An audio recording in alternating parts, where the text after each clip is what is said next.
Hello and welcome to the All 12 Signs video series for the triple conjunction in the sign of Pisces with Saturn, Sun and Mercury. I'm going to be reading for Aries in this video. My name's Chloe. I work with card divination, astrology, and I channel energies through my body. I've been channeling physical light language. These are the movements that you see right now for nearly 3 years now, and I've recently had a vocal light language activation. These things are drawing in energies from different dimensions to help us heal, help us clear stuck energy, and open up portals to source to get us in alignment with our soul's frequency. So bringing in attunement and activation codes. For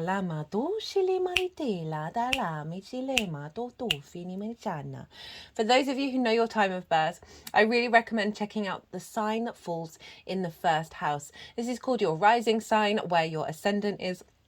The astrology will link in closest with this. However, it doesn't invalidate you looking at any other part of your chart. Perhaps where your Saturn is, your Mercury or your Sun, because they're getting activated. Just look to wherever that sign falls in your natal chart. Look to the house that it's in, the themes of that house, and apply those themes along with all the other meaning of your natal chart, of that sign in your natal chart, to the messages that come through. It'll be as if that sign has now moved to the first house. So the astrology will still link in. You just got to add on a little bit of personal natal chart meaning maths on top of it. Right, I'm going to keep this introduction short and sweet and get on with reading for Aries. Aries rising. How you doing, Aries? So for those of you who don't have Aries in the first house, look to the house that it does fall in your natal chart. Look to the themes of that house and apply those themes, as well as all the meaning of what's going on in the Aries area of your chart, to the messages that come through. So it will be as if that Aries energy, wherever it falls, has now moved to the first house. So the astrology that I'm going to talk about will still link in. You just got to add on the sort of personal and natal chart meaning on top of it. Right. So hello, Aries. I'm doing a little short reading for the triple conjunction that's happened in the sign of Pisces between Saturn, the Sun and Mercury. That was yesterday, the 28th of February 2024, on Mercury's day. So big energy showing up for us all. I'm pulling 5 cards. Let's be real, regulars, you know that I there's always a lot of cards going on, and so a couple have been coming out. Extra ones have been coming out for each of the signs, and so the first 2 cards are going to be about the previous cycle that happened in the sign of Capricorn that we're obviously closing out with this one.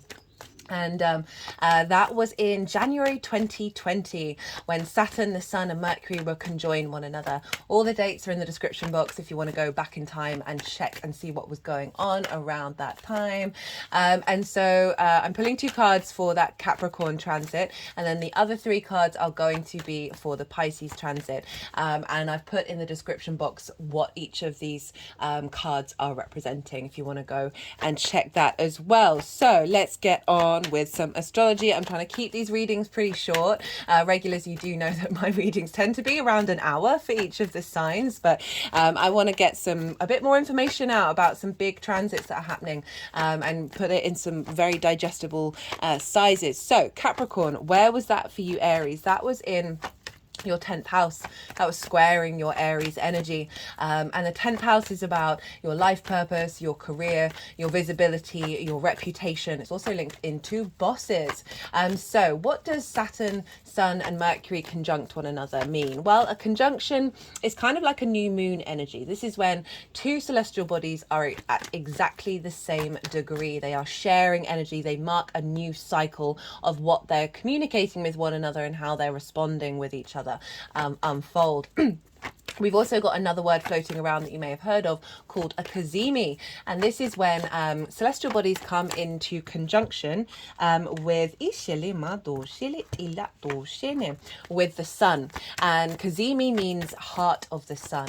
And so this is when planets, celestial bodies, get burnt up in the divine light and start a new cycle. It's still a conjunction, but it's just more linked into the sun energy of getting divine wisdom coming through. The sun is very powerful, so it tends to dominate Itali mado shele maritala. It is, after all, at the center of our solar system. Ishali mado shele maritana. So Mercury had a cazimi with the Sun, and then so did Saturn, and also Mercury conjoined Saturn. So that's why we got the triple conjunction. Itali mado shele maritala. So marked a big new cycle, and we had that in the sign of Capricorn. So we're activating a new cycle in your 10th house of your life purpose and your career, right? Career doesn't have to be life purpose. It can just facilitate it. Your visibility, this is the peak of your chart where the sun was most visible at its peak on the day of your birth. So it is all about visibility and reputation and your understanding of your own purpose. So you would have gone on a journey over the last 4 years of either accentuating the path that you're on, maybe a redirection, but certainly building, right? So Saturn, the Sun, and Mercury.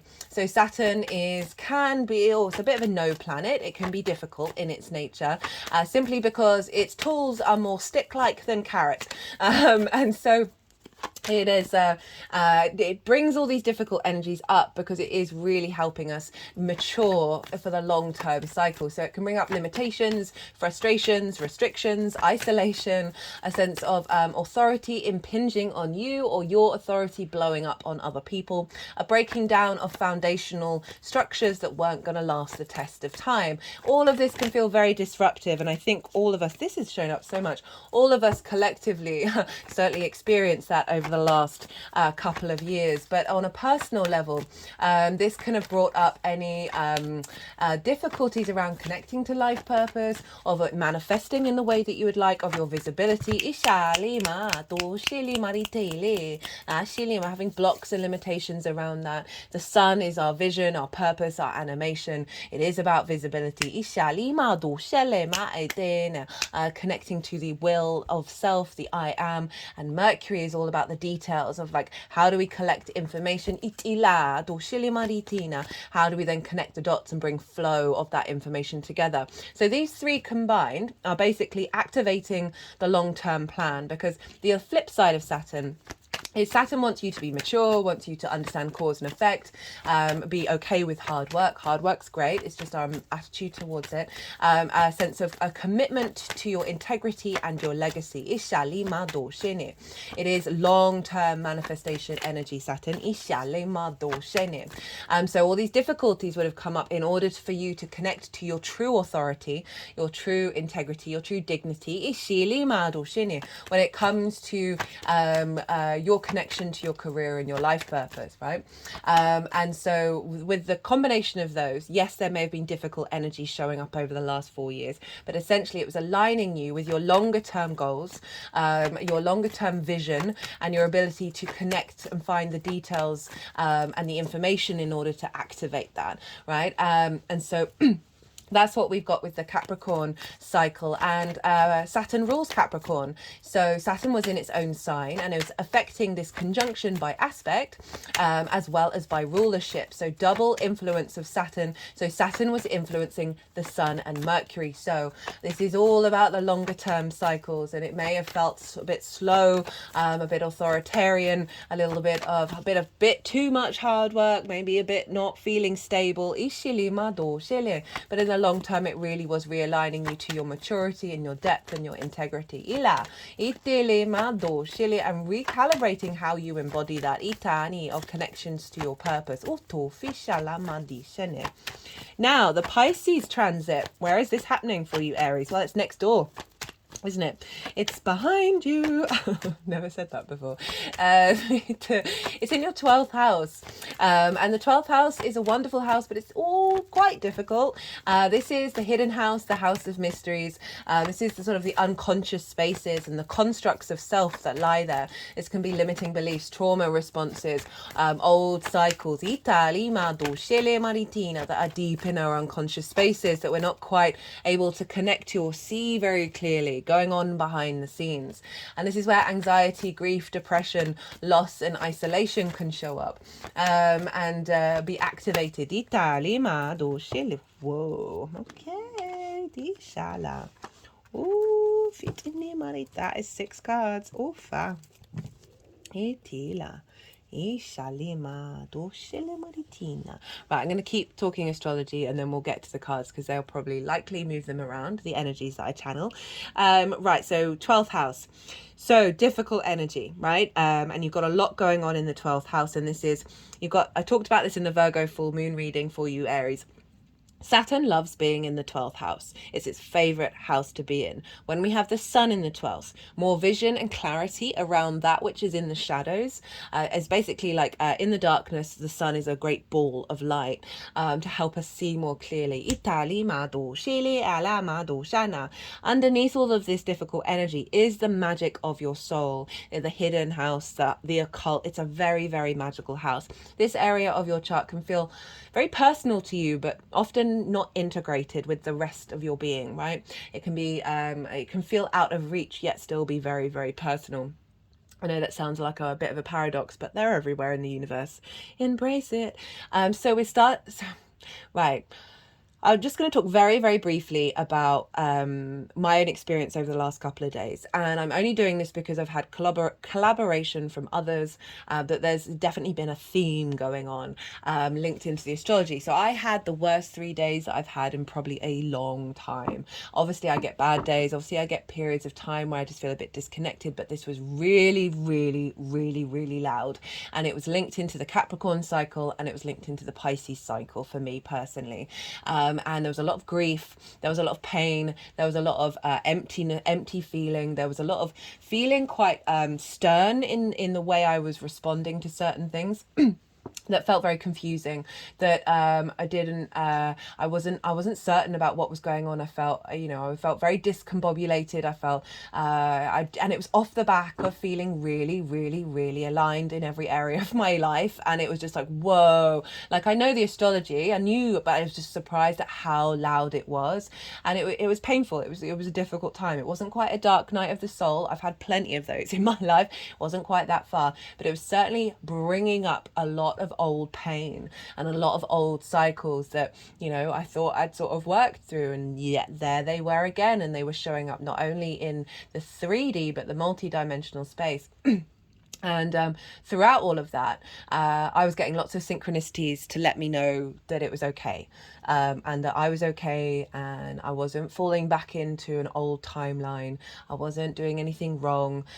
It was all right, and that I was protected in this journey. And so it was really, they were coming out of such strange places as well. So that's Mercury and Pisces. And the reason why I'm saying this is because I've seen that other people have been going through like really intense, difficult energy, and this is because of this conjunction. Because particularly with Saturn, because this is the first Saturn conzimi, because Saturn moved into Pisces last year just after the Virgo full moon, so the sun would already have been ahead of Saturn. So we haven't had the burn up of the cycle of what Saturn's been doing in the sign of Pisces. So it's bringing up a lot of stuff around that, and being cleared out.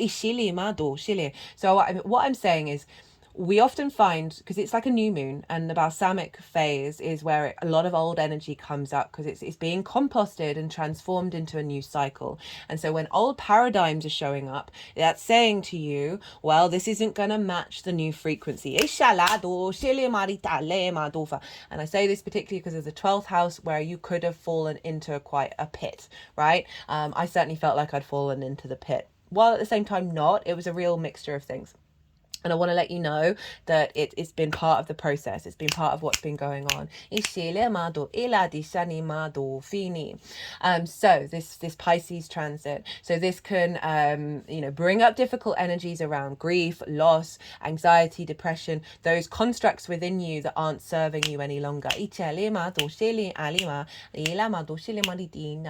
Blockages around connecting to the magic of your soul, frustrations around this, old calibrations that have been impacting your ability to integrate the unconscious spaces with your conscious mind. But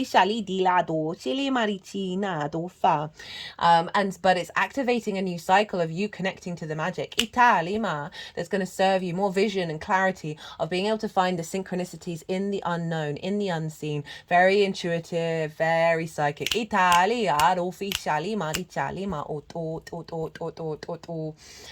all those connotations of Saturn Saturn can bring up difficulties, but it's getting you in alignment with your own authority that's in your internal space, right? And really cultivating a sense of nourishment and vision and clarity around being able to bring the light to the darkness.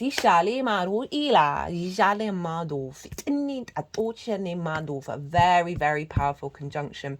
Now, Pisces is ruled by Jupiter. So where is Jupiter for you? Jupiter is in your second house in the sign of Taurus, of how you value yourself. Most importantly, it's your resources, your skills and your tools you have in order to manifest and bring in regular income. It's also the things that you value. Now, if you have a distorted understanding of your own value, this means you have distorted value systems and what it is you prioritize in your life, either based on unconscious desires, neglect, all of these things, not feeling good enough, all of that. And also not being able to tap into your skills and your resources. Now, this combination of Saturn and Jupiter have been showing up a lot. So regulars, as you would have known what's going on with this. But Jupiter is now the yes planet and is influencing what's going on with this conjunction. So we've got more of the carrot, less of the stick, of getting your sense of value, your expansion and your wisdom and knowing your skills and your tools, your sense of value and the magic of your soul in alignment with the resources that you have to bring to the table. So we're integrating Isha, Limado, Shala, so that is the overall astrology that's showing up. Now, I'm going to go a little bit quiet.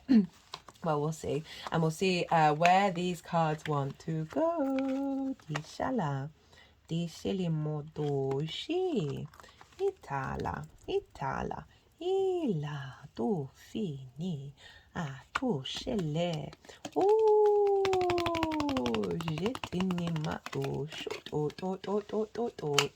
shele maritina, ela, itila, shele maritea, ila, ishalamado, shele, etale, oto, ila, do, shele maritala. Right, Aries. So, regulars, you'll know that we've had a couple of transits, Pluto in Aquarius, Leo full moon, Aquarius new moon, where almost all the signs got the King of Swords but you. And actually, that's not true. It's Pisces. Sorry, I do apologize. It's Pisces. My brain, I was thinking, yeah, sorry. I do apologize. Don't often get that a bit confused. Ignore what I just said, rewind, and let's get on with reading the cards. Okay, so what is being cleared out? What's being composted in the sign of Capricorn? And this is your career, your life purpose. Now, the 10 of Wands is about celebration. It's about milestones of things coming together, of the work that you've put in and being able to celebrate and actually seeing things manifest. This is about the harvest. Now, the harvest obviously takes a year to bring in, and it does involve hard work, and you've got to collaborate as well. So this is about celebrating that harvest coming in. And in reverse, this is saying this has cleared out any blockages of this being accessible. Perhaps you've been putting in a lot of hard work and just not seeing it come to fruition. Perhaps you haven't felt particularly celebrated for what it is that you're doing and the work that you're putting in. And this is what's being composted. This is what's being cleared out. Any blockages around this being upright. So this in reverse is actually now upright in your life. Now, for the overall energy that's being integrated and magnified and activated with the closing out of this cycle is the Magician. What a powerful card to have. So this is about you knowing you have the resources within yourself and that are around you, that you are able to activate your life purpose and accentuate it through your actions, and through your manifestation. And also so a sense of visibility around you being seen as more of the Magician. Through a more magical lens. The Magician there's an element of the performer to it, but your visibility, your reflection out to the world is that of the Magician, and there's a real power with that. Of the Magician is able to understand the resources around it in order to and able to create from that. And it's very powerful. It's able to manifest. So it can be seen that you're now somebody who can help bring magic into people's lives, help bring manifest the things that they want.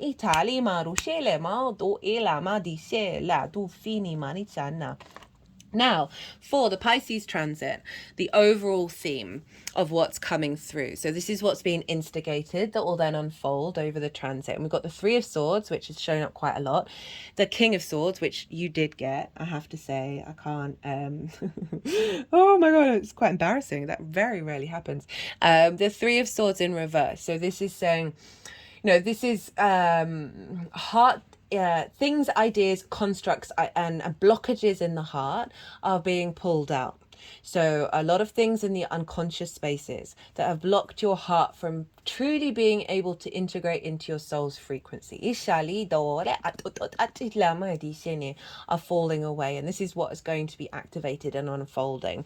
And then the King of Swords, so we're removing those swords and we're focusing on the clarity and the vision of the king. And I love this in the 12th house because it's really it's a difficult, it can be quite foggy energy, and it's really it's bringing you the sense of authority and command in those unconscious spaces, and having the vision and clarity and the inspiration of knowing how unconsciously you're taking action that is clearing out old traumas, but then allowing those unconscious spaces to be more connected to your soul, that your unconscious spaces are facilitating your ability to act as the King of Swords.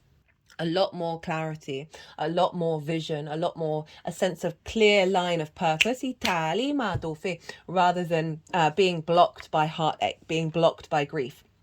So that I'm really, really enjoying that energy for you, Aries. Now, what is the struggle? What is the challenge? And we've got the Queen of Pentacles. And so there is a challenge around you giving nourishment to the situation. There's a softness to the Queen of Pentacles. There's a sense of overflow and abundance. And if this is a challenge to get to this, that it's saying that you could potentially be a bit too yang about it all, a bit too needing to take lots of action straight away, when this is allowing slowness, observation. You need to observe what's going on. And there may be struggles around observing things, because it could be that a lot of impulsive, unconscious responses mean you just acting like that. And it's funny because a lot of similar themes have been showing up here for all the signs of give yourself some space, find some meditative space to soften and to observe rather than be in action mode.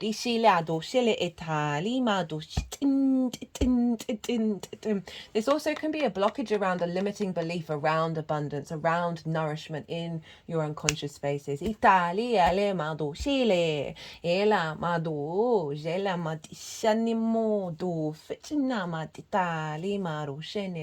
So it's the tool to help with that and to help activate this is the Hermit. And again, I always look either up or with my eyes closed, so I'd actually completely forgotten that the Hermit was there. That this is about your inner wisdom. This is about not seeking the outside, right? Not relying on the outside. This is about going inward. So this is sort of reconfirming this sense of stillness, this sense of meditation, of reconnecting back to your inner wisdom. In a sense of isolation, and cultivate that. I really would allow yourself it doesn't have to be daily, but certainly a meditative practice where you sit with your 12th house and you see what it has to say. Queen of Pentacles is really good at giving advice, but she listens. And if there's a block around this, a block around observing your unconscious and nourishing it, rather than wanting just to cut everything off and or take really dramatic action, this is really calling you to establish a practice of listening. But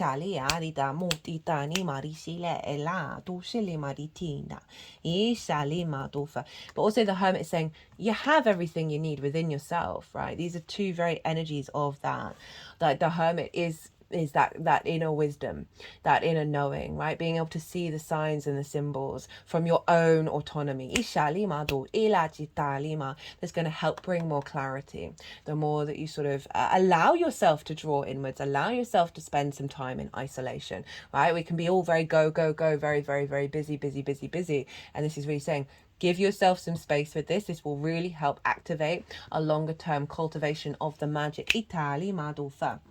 At the bottom of the deck, we have the star, right? The star is Aquarius, and this is about deep emotional healing, that you're on a process of healing that's reconnecting you back to your star soul origin, right? She is unclothed. She is rid of masks. She is very much uniquely herself. This follows the Tower card. So it does acknowledge difficult times have happened and you've got to heal. You've got to give yourself the space to heal. She is nourishing the earth with galactic energy. It's also allowing to hope and dream again, and activating the hopes and dreams that are coming from your soul space, right? Rather than the clutter of trauma responses and limiting beliefs. But it takes process. It takes hard work. It really does. I say that from experience, and I say that witnessing other people, right? It takes time. Allow your space, allow yourself to integrate each layer as you peel back those onion layers. Some of you might be able to click your fingers and magically, bam, you're there, right? But just in general, it really is a daily thing. It's a constant meditative practice of how you observe yourself and your unconscious responses. That then, right, I went on a very long journey of this, of realizing as I was doing it, so much of what I thought was me wasn't me at all. That were there's, and the more you peel that back, the more you're getting to know yourself and getting to know who you are. And you've got this while the North Node is going in your sign, Aries, so this is really helping facilitate your embodiment of self, all in alignment with reconnecting to your values and your skills in order to bring things into manifestation in the world. Right, Aries, I'm going to leave it at that. I'm going to keep this short and sweet. I hope you enjoyed this reading. I enjoyed that a lot. That really there was a flow to that one that I really liked, and it's always an honor and a privilege to read, and help hopefully provide some kind of context to what's going on in the stars. Be good to yourself, Aries. Be good to those around you, and most importantly, be well until we meet again.